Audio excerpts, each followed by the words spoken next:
than what we had before, and it's definitely up from that 0% wage offer that we saw last week. Eskom is now coming with a new offer of 4.7% as a wage increase for 2018. The parties, Eskom representatives, as well as the trade unions, being NUMSA, Solidarity, and NUM, are now locked in discussions which are still underway here in Woodmead. All right, so that's the 4.7%. One imagines, Silindelo, that's only for 2018, as unions and parastatals tend to do. They want inflation-related increases for a few years after that. Is that the case here?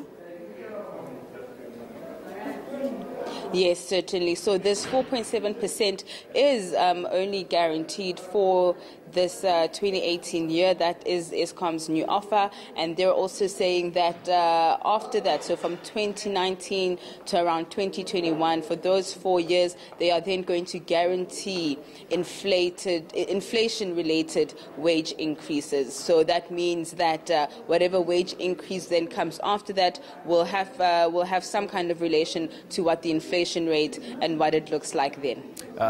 Earlier this morning, you were speaking to my colleague Michelle Craig, and you had a chance to speak to the unions involved in this. They were sticking their heels on the ground, saying they're not shifting from 15%. Now that we have this 4.7% on the table, are they happy? What have you heard from the unions? Yeah. At this stage, we're going to hear from the unions just a little later on. In fact, they're scheduled to have a press briefing that's going to take place after they break away from the discussions this afternoon. And they're going to let us know as to what their position is. But usually with these processes, the union representatives that are here are still going to have to go back to their members, tell them about this new offer, consult with them, get a mandate from the workers, and then come back to the negotiation table and let Eskom know as to whether the workers are going to accept this new offer or whether they're going to reject it, and whether Eskom is going to have to come up with a better number. A little earlier today, Silindelo, there seemed to be a bit of an issue regarding board members that were present during these table discussions. What was that all about? It seemed to almost stall today's process.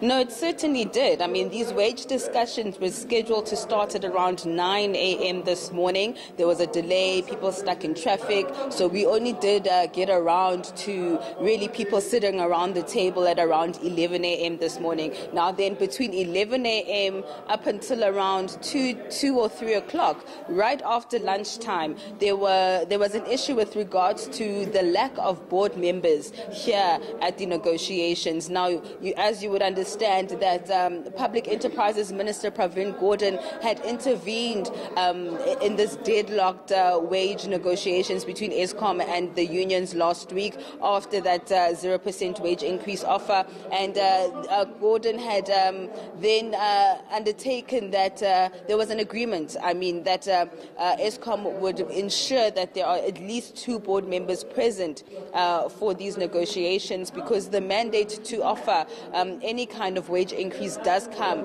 at that level. So that was what the promise was when they left the meeting with the Public Enterprises Minister, that there would be 2 board members here. When everybody arrived here to start the discussions, no board member was here. They were nowhere to be seen, and there were proposals then coming from Gordhan's office that 3 representatives from the trade unions make their way to Megawatt Park, which is Eskom's head offices, to maybe discuss the issue with the CEO of Eskom. But the unions were not having it. They were feeling that Eskom was really doing anything and everything they can to undermine them and to undermine the process. So I think this eventually forced Eskom to really make a phone call to Megawatt Park and get a mandate as to what the wage offer is going to be, because it seemed the representatives who were here didn't have that mandate. But that has since been resolved. We finally have a wage offer, and we expect to hear from unions during a press briefing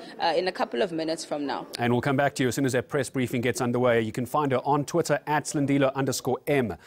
Is our Silindelo Masikane. She continues to bring you the very latest as it happens on the Eskom wage talks. Well, these recent protests